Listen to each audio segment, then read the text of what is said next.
Did you guys know that my last video blew up?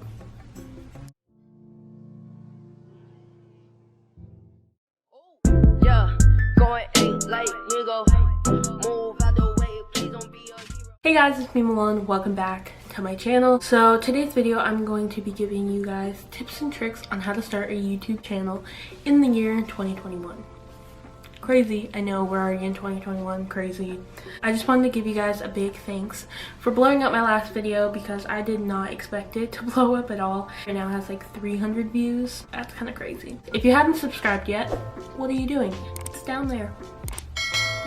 Anyways, I hope you guys enjoy this video and let's get started. So I decided to split everything I wanted to talk about into 3 categories. So we have editing, subs, and the basics. So the first thing I'm going to start off with are the basics.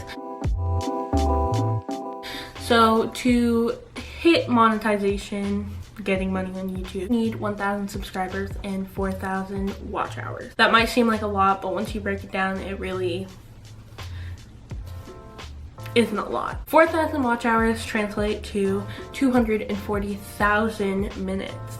So basically a watch hour is when people watch your videos, it's how long they watch it for. So if I post a 10-minute video and someone watches it for 5 minutes, that goes into your watch hour. YouTube wasn't like this before. It changed their policy. So I started to come back to YouTube. This is different. I had no idea what watch hours were. I had no idea that you needed 1,000 subscribers.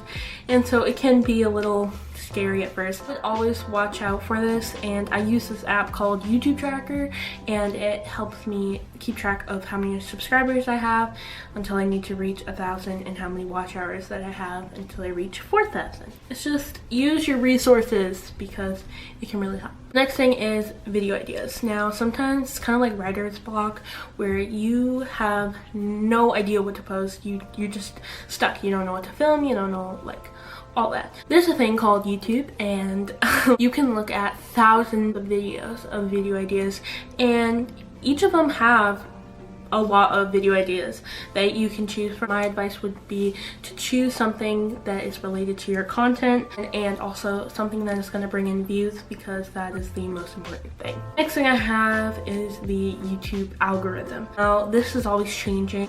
Before it was that like YouTube favored videos that were over 10 minutes long. I don't know if that's really true anymore, because now that there are apps like TikTok where you're watching a video for like 30-60 seconds, a lot of people don't really have the attention span anymore. So I don't know, it's always changing, it's always coming up with new things. Just be aware of that. Something you might have posted 3 years ago isn't going to get the same reviews, I guess, today. So just keep in mind of that. That is it for the basics. Now I'm going to move on to subscribers.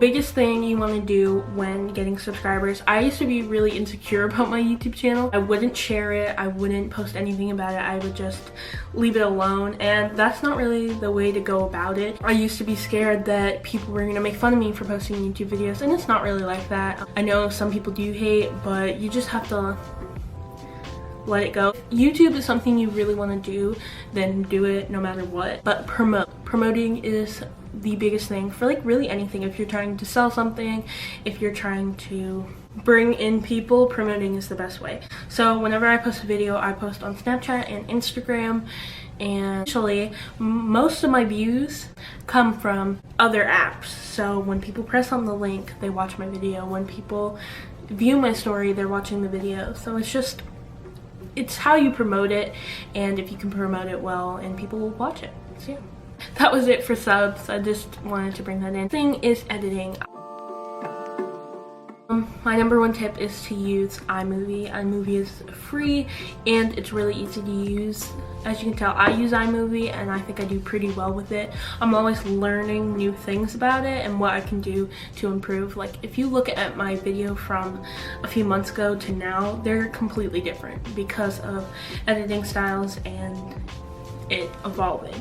So if you're just starting out on YouTube, I would not spend $300 on Final Cut Pro because you don't really need it yet. If you only get like 10 views on a video, it's not that big of a deal. Yeah, I can change how a video is seen, but to spend $300 on it, it's not worth it. I look a mess right now. But I just wanted to say, I'm not trying to be mean to anyone. It's just, you put in 110% of effort and get nothing out of it, so it's like, and when you first start posting on YouTube, there's like a low chance that your video will blow up.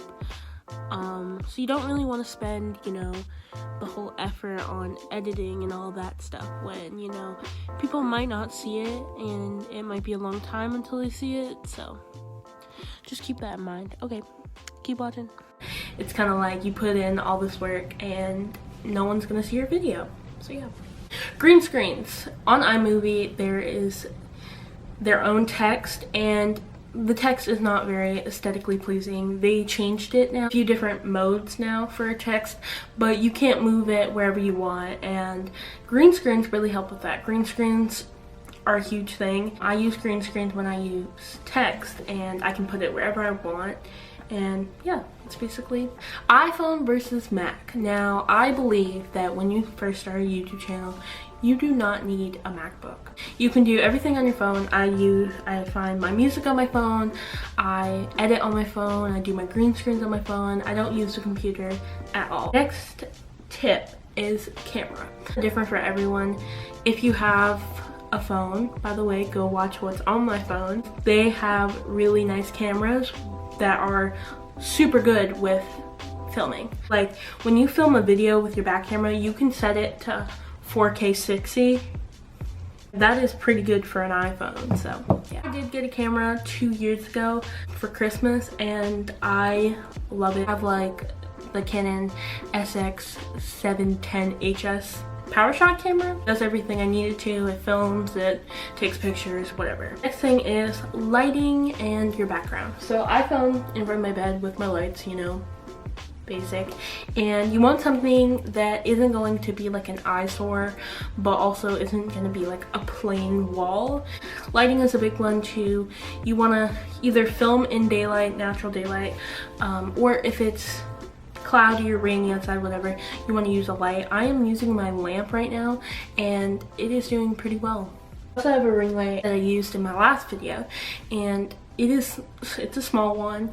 It's like a tabletop one, and it does really well also. I feel like there was a lot of talking in this video, but I just let you guys know that if you do start a YouTube channel, have courage. If people are being mean about it, you know, just don't mind them. They do their own thing, you do your own thing. And I do recommend starting a YouTube channel. It gives you something to do. It is fun, creative, and it's not all about the money. Like, I didn't start YouTube in 2015 for money. I didn't even know you could get paid from doing YouTube videos, so yeah. I hope you guys take these tips into account when starting your own YouTube channel or whatever, and yeah.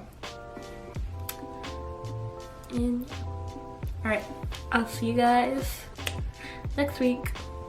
Bye.